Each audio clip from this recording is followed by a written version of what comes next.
Years ago, I said to everyone that I'm going to meet this guy. Nobody believed me. Last year, I played against him at the same table at the National Bridge Tournament in Washington, D.C. I didn't beat him, but I tried to kick him with my leg.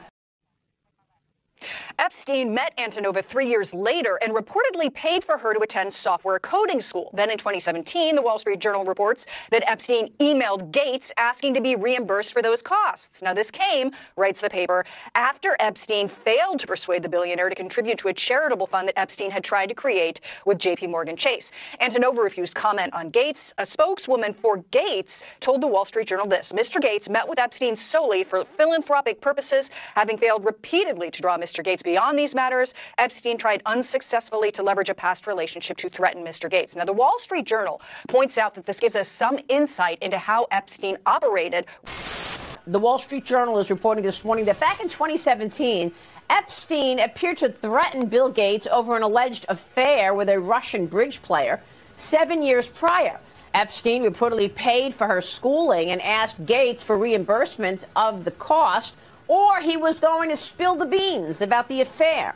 At the time, Epstein was trying to set up a charitable fund with J.P. Morgan that he wanted Gates' financial help with. Krisha, your reaction? I could imagine that this was not an isolated incident. We know that Jeffrey Epstein dealt in bribery and blackmail, and this is clearly part of that. The fact that this is still coming out in drips and drabs, though, is the real problem here, and why we haven't gotten to the bottom of who is on the client list. And clearly the FBI went into Jeffrey Epstein's home. They broke open his safe with even they found a different passport with a picture of him on it with a different name. There's so much more to this story.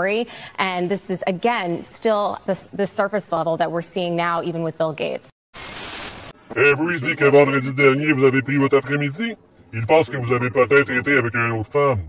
La mort de l'amour et de la confiance. Imaginez-la un jour ouvrir cette enveloppe. Allez, jetez-y un coup d'œil. Pas seulement elle, Bill.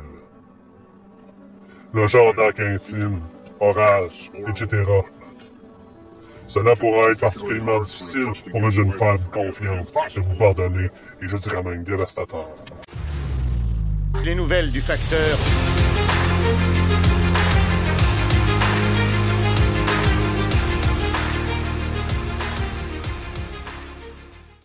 Pour ceux qui veulent soutenir notre travail, les liens sont en description.